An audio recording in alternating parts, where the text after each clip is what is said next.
Berapa kali saya, 2 kali saya mendapat teror gitu kan, bahwa ini kalau mau jual murah jangan di sini lah, jual di pasar aja, jangan usah jual di kampung gitu kan.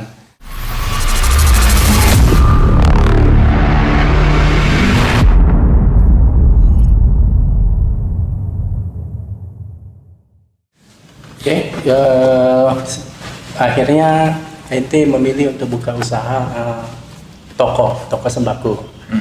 Nah, memulai sebuah usaha bisnis toko sembako tentu saja tadi dengan modal ini ya, dari Taiwan tadi ya, dari modal yang ada gitu kan. Ya, bisa diceritakan lagi dengan cara akhirnya dengan modal minim hingga sekarang menjadi toko yang besar. Nah, sebelum gue ngomong ke narasumber nih, gue mau jelasin dulu sama teman-teman bahwa saudara Alam ini yang telah kita bicara tadi, bahwa beliau adalah ex Taiwan, termotivasi sudah dari dia bekerja di Taiwan, di saving uangnya untuk akhirnya balik ke Indonesia mencoba memulai usaha toko sembako. Tadinya kecil ya bro ya, agak kecil, sekarang menjadi toko yang besar. Dan sebenarnya ini bukan toko sembako kecil yang menengah, menurut gue ini udah tingkat agen besar ini untuk di wilayah tempat beliau ini tinggal. Oke, bisa diceritain lagi bro dari awal mulai merintis usaha itu. Mungkin ya otomatis pasti ada kendala-kendala lah ya pertama gitu ya, apalagi modal yang minim gitu. Kalau kita memulai kemarin sembako itu memang kita target tuh memang untuk ngagen ya, untuk agen. Memang sudah dari agen dari awal. Dari rencana tuh planningnya tuh ngagen, bukan toko sembako biasa gitu kan. Iya.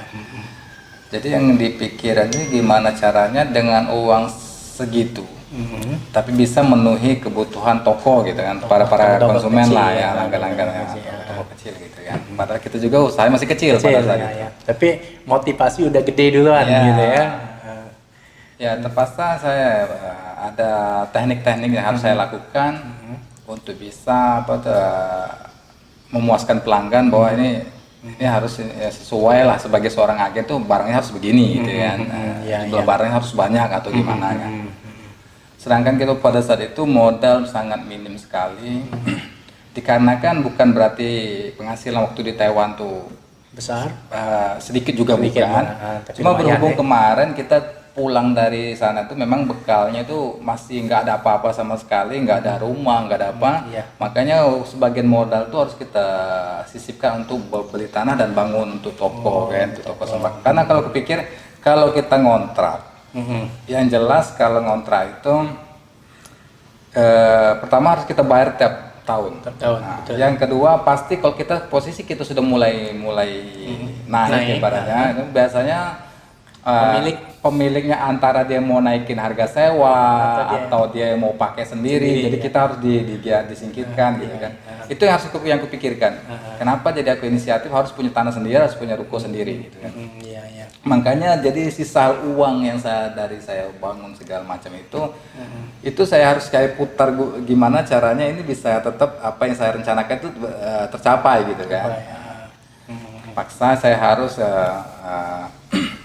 mengisi toko saya itu dengan biar kelihatan ramai gitu kan, dengan kardus kosong lah ya, trik biar kelihatan bahwa itu tuh adalah barang gitu, barang banyak, padahal pada saat itu enggak.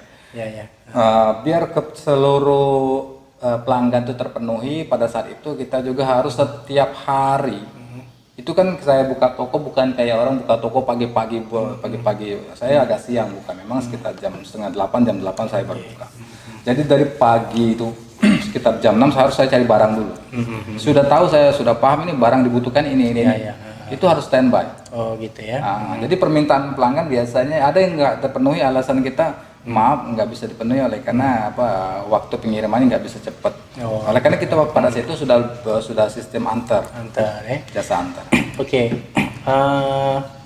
Dulu kan waktu inti buka toko sembako, nah ini mungkin kronologis mungkin ya kenangan pahit ya. Ya bolehlah kita buka dikit ya, mungkin buka lembaran lama nih. Sorry bro ya. Biar biar buat teman-teman yang lain bahwa kita bisnis itu nggak selalu bagus atau nggak selalu wah enak ya, udah gede nih, tapi ada kendala yang pernah dialami yang kadang mereka nggak tahu. Nah kalau nggak salah dulu gue pernah dengar cerita toko ente kebakaran tuh. Kok kenapa bisa gitu loh? Sampai kalau nggak salah habis ya itu ya. Iya betul. Bisa cerita nggak itu kenapa bisa terjadi itu dan nggak ketahuan gitu loh maksud saya? Ya lawalam juga ya. Gini, pada saat ada sebagian alibi seseorang bahwa ini sabotase lah ibaratnya, sengaja dibakar atau gimana kan. Memang saya ada merasakan agak sedikit ini ya. Memang pada saat saya waktu lagi naik-naiknya Sembarano, penjualan sudah mulai, memang selalu ada sebagian toko itu memang ngerasa itu tersaingi atau bagaimana kan. Jadi adalah dua kali saya mendapat teror gitu kan, bahwa ini kalau mau jual murah jangan di sini lah, jual di pasar aja, jangan usah jual di kampung gitu kan. Ya, ada juga bilang ya macam-macam lah, kalau mau jual kita juga mau hidup nih katanya, kalau bisa jualannya sama kayak kita aja gitu kan. Ya. Nah jadi saya kepikiran pada saat kebakaran kemarin sempat sih saya terpikir situ, tapi saya pikir lagi ini kayaknya semua ini sudah jalan hidup ya, pikir saya sih. Ya. Jadi saya juga tidak sudah saya yakin bahwa ini suatu ujian hidup, dimana kalau semua kesuksesan itu ini agak sukses yang tertunda gitu kan, ujian kita bisa sanggup nggak kita bertahan untuk atas ujian yang dikasih Allah ya kepada kita gitu kan.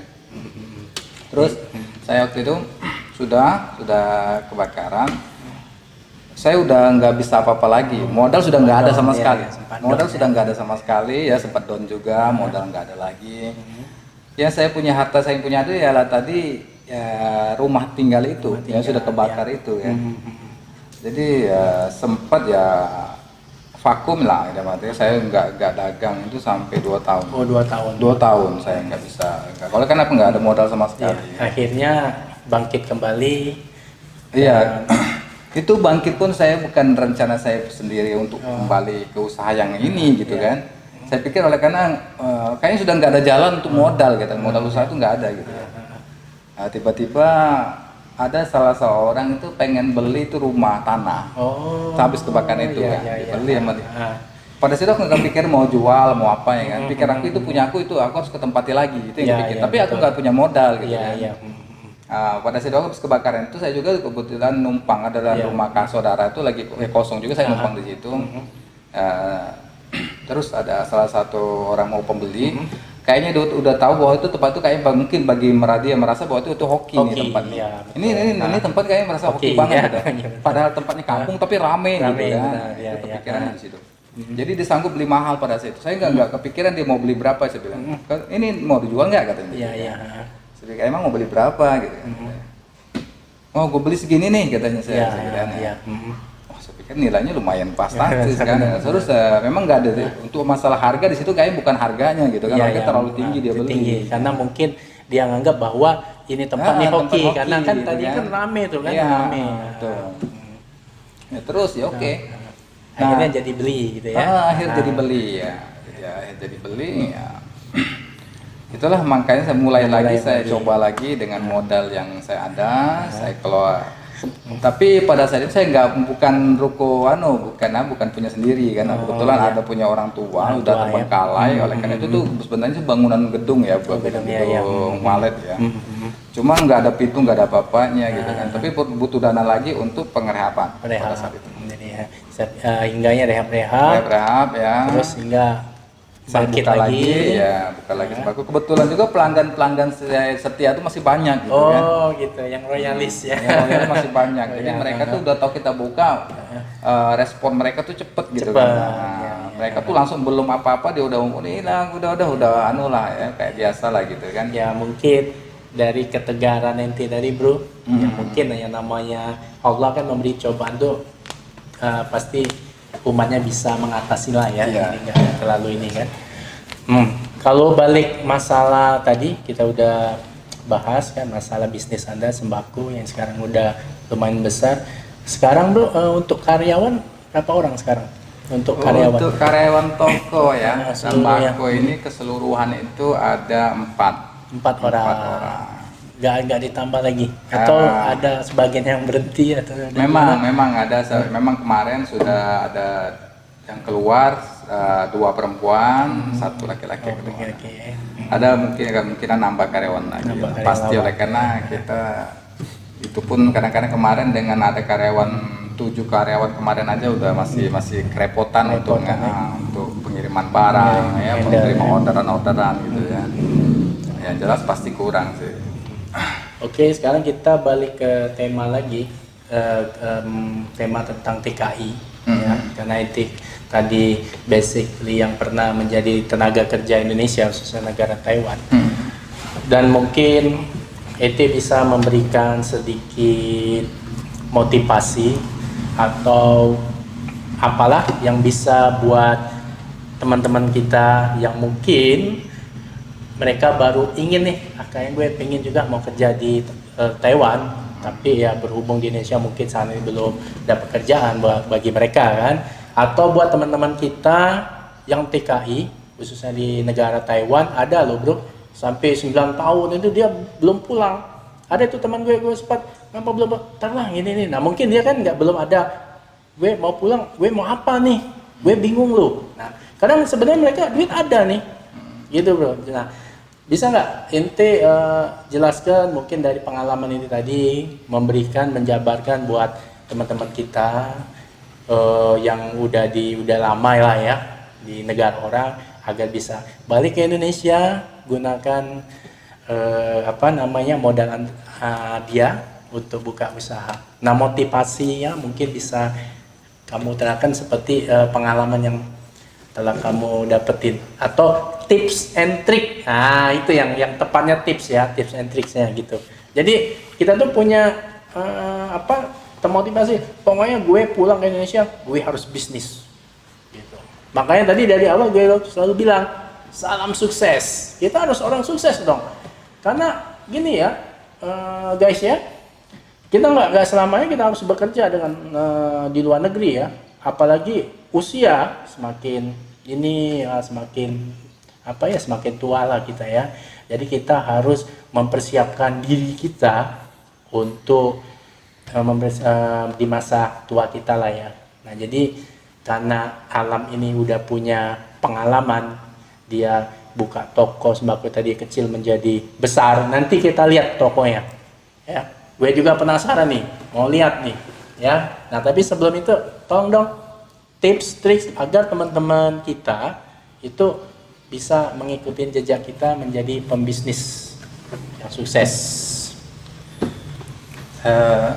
Ini buat teman-teman kita dulu deh yang di Taiwan atau mungkin yang bakal mau berangkat ke luar negeri bekerja gitu loh. Ya sebenarnya gini, halo teman-teman, tujuan kita awal aja dulu kita pikirkan bahwa kita ini ke luar negeri mau apa sih gitu kan. Oh ya. Jadi kalau jangan sampai kita melenceng selain itu menyimpang dari apa rencana kita awal gitu ya. Rencana kita awalnya mau cari modal kan, bukan mau cari pekerjaan nih. Nah, kita mau cari modal usaha untuk buka lapangan pekerjaan. Nah, kalau kita mau bekerja, khususnya di Indonesia juga banyak pekerjaan. Iya betul. Yang kita pikirkan cari modal usaha untuk kita buka lapangan pekerjaan. Itu yang kita pikirkan. Nah makanya dari awal kita itu dulu kita pikirkan. Kira-kira kita tujuan keluar negeri ini apa nih? Gitu kan. Berarti kalau memang tujuan keluar negeri itu cari modal, gitu, modal usaha, berarti kita harus sisipkan. Sebenarnya sih kalau di luar negeri sih berapapun gaji ya, tergantung gaya hidup ya, tergantung gaya hidup kita. Ya kalau untuk kebutuhan hidup mah ya cukup. Tapi kalau mengikuti gaya hidup ya gaji seberapapun di luar negeri juga nggak cukup. Ya. Akhirnya minjem dengan teman. Ya, gitu. Gaji bulan depan bayar. Ya itu biasa dulu ya. Jadi yang intinya itu kalau sudah modal sudah kita sudah punya modal. Tinggal kita planning kita waktu sebelum berangkat tuh pengennya apa sih? Pengen pengembangin usaha apa sih kita pengen? Iya. Nah dari itu yang kita harus kita kadang-kadang per mereka ini terlalu asik di luar negeri. Iya. Terlalu asik di luar negeri, terlalu asik, perasaan dia nyaman di luar negeri. Hingga waktu itu nggak nyadar dengan waktu. Iya, betul. Nggak nyadar dengan waktu, dengan asiknya itu, jadi gaya hidup terpakai dengan gaya hidup, bukan lagi kebutuhan hidup. Jadi jadi dia waktu habis terbuang, sedangkan modal yang dibutuhkan dikumpul nggak bakal terkumpul. Masalahnya dia nggak ada rencana di awal sudah menyimpang ya. Iya, gitu jadi kan. usia pun bertambah, gitu kan. Makanya untuk teman-teman harus ingat bahwa kita tuh dari awalnya itu yang kita tawar. Nah, jadi kita harus seberapa gaji kita ya kita harus sisipkan. Memang kita rencana planning kita mau berapa tahun nih kerja gitu ya. Menurut kita cukup pulang. Ya, di Indonesia butuh banget. Butuh kita loh. Karena apa? Kita di sini kalau kita sudah planning ke luar negeri untuk buka modal usaha, berarti kita buka lapangan pekerjaan. Iya, betul. Nah, yang lain pasti berharap itu semoga aja ini dengan ada baliknya kita bisa buka lapangan pekerjaan bagi mereka-mereka yang lain gitu kan. Nah, umpama ini dia sudah punya plan. Balik Indonesia, gue harus bisnis ini. Nah, ada teman kita itu belum ada plan, bro. Kadang ya itu yang aku bilang nih, gue bingung nih. Taruh balik gue harus apa gitu loh. Nah, kira makanya akhirnya mereka udah gue nyambung kontrak deh. Karena gue belum terinspirasi mau buat usaha apa gitu. Nah, menurut lo yang paling kecil dulu apalah ya kira-kira buat mereka, akhirnya mereka oh ya boleh deh saya nanti pulang saya coba gitu. Sebenarnya sih semua teman-teman sih sebenarnya kan punya planning ya, planning usaha. Jadi nggak seperti saya nggak harus sembako atau apa. Iya, semua betul. usaha sih sebenarnya bagus. Sesuai dengan bakat lah ya. Iya, semua usaha sih bagus asal kita tekun aja gitu kan. Kunci dari sukses itu kan kita tekun. Kita suka. Iya. Karena pekerjaan yang kita sukai pasti kita tekun. Betul. Itu kunci sukses. Iya. Jadi kalau kita menyukai suatu pekerjaan berarti kita pasti tekun. Katanya kan pribadi kalau kita sukses itu harus tekun. Iya. Bagaimana kita menekuni suatu pekerjaan tapi kita tidak menyukai. Yang jelas kalau secara otomatis tidak mungkin pekerjaan itu bekerja dengan terlaksana dengan baik. Oleh karena kita pasti nggak tekun. Oleh karena bosan dengan pekerjaan yang kita bukan memang hobi kita, bukan kita. Sebenarnya sih pekerjaan itu yang kita menurut saya pribadi bahwa pekerjaan itu tuh sebenarnya hobi. Bagaimana cara hobi itu menghasilkan uang. Betul. Itu. Nah, kalau toko sembako, kenapa saya berpikir saya kalau sembako ini saya berpikir satu. Saya ini lebih asik kalau berkontak langsung kepada orang-orang gitu kan. Jadi kalau dagang itu saya nggak seperti orang berdagang pada umumnya ibaratnya terlalu serius. Aku orangnya lebih banyak bercanda gitu. Ya sistem dagang kan beda-beda juga sih. Begitu juga mungkin usaha-usaha yang lain kan. Ya intinya itu aja sih. Ingat tujuan awal apa, terus itu planningnya bagaimana, ya kan, sudah itu usaha yang pengen diusaha itu saya kira hobi, senang apa enggak gitu aja kan, ketekunan intinya segitu. Oke guys, tadi kita sudah banyak berbincang dengan Alamsyah, seorang ex TKI Taiwan yang sekarang udah menjadi bos toko sembako, agen besar.